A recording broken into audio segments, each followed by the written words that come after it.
Coach, obviously a disappointing end. Talk a little bit about the game. We came out flying. We capitalized on one of our opportunities. We should have capitalized on a couple. And then it just seemed like we sat back for about a 5-7 minute segment. And then bang, bang, bang, it was 3-1. And we had to play catch-up hockey for a good part of the game, which I think took a lot out of us. We then turned it up and tried to have them catch up to us, and we just had too many opportunities slip through our fingers, and that ended up being the difference.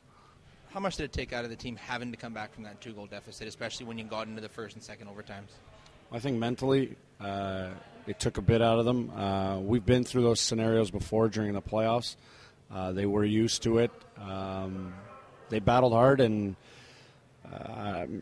I don't know if it took a ton out of us, but it is a difference when either you're going to play up by 2 or down by 2.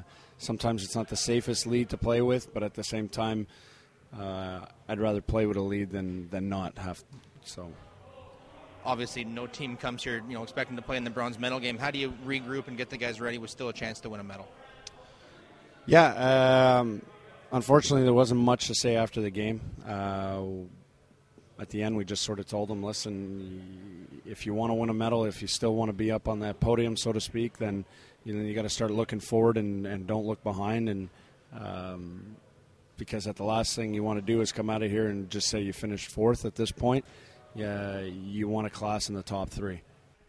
All right, Michael, a disappointing loss. Talk a little bit about the game. Well, got off to a good start. Got up 1-0, and then got into just a bit of trouble, got hemmed in our zone for a while, and they got 3 quick ones and put us down at the end of the first period. So then in between periods, we were just looking at each other saying, this is not over, we still have 2 periods. So in the second, we got back in the game and stayed that way till overtime, and then we were battling away in overtime, thought we had it, and then they got a shot off the face-off that went in. How much did it take out of the team having to come back from that 2-goal deficit? It's not the first time that any team comes. It's not for one time that a team will have to come back in a whole season. It wasn't our first time, so we're a team that has gotten off to rocky starts and then have had to come back, so we were used to it. We were pretty comfortable, nothing to worry about.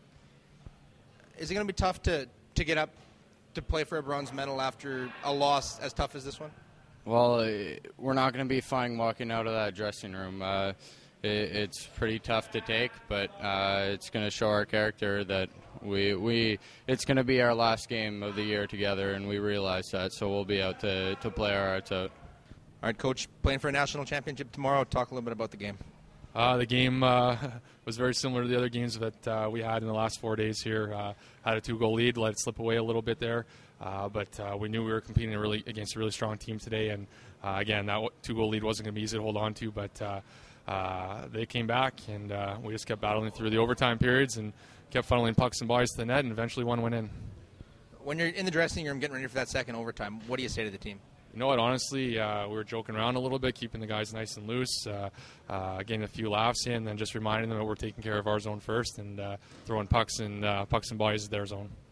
How do you keep the guys from getting too amped up for tomorrow's gold medal game? Yeah, that might be a little bit late, but we'll have a team meeting tonight at the hotel, and we'll just talk about being mature hockey players and focused on the end result shift by shift, and not worrying too much about what happens after that. But every second you're on the ice is what counts, and it's not the goal at the end. All right, Brendan, have you ever scored a bigger goal? Definitely not. This is like world stage pretty much for me, and it was just amazing. Walk us through the goal. Well, I knew that Steyer was going to win it back off the draw, and I've scored goals like that before where I just put it on net and just come across, put it on net, and when it went in, words couldn't describe it, really. It's just amazing for me. Playing for a national title now tomorrow. Same question I asked Tanner. Any worry about getting too amped up, too ready to go, and coming out, too energetic? No, I think we should just keep our cool and know what we got to do. It's a huge game, biggest game of our lives, and just gotta do what we have done all year.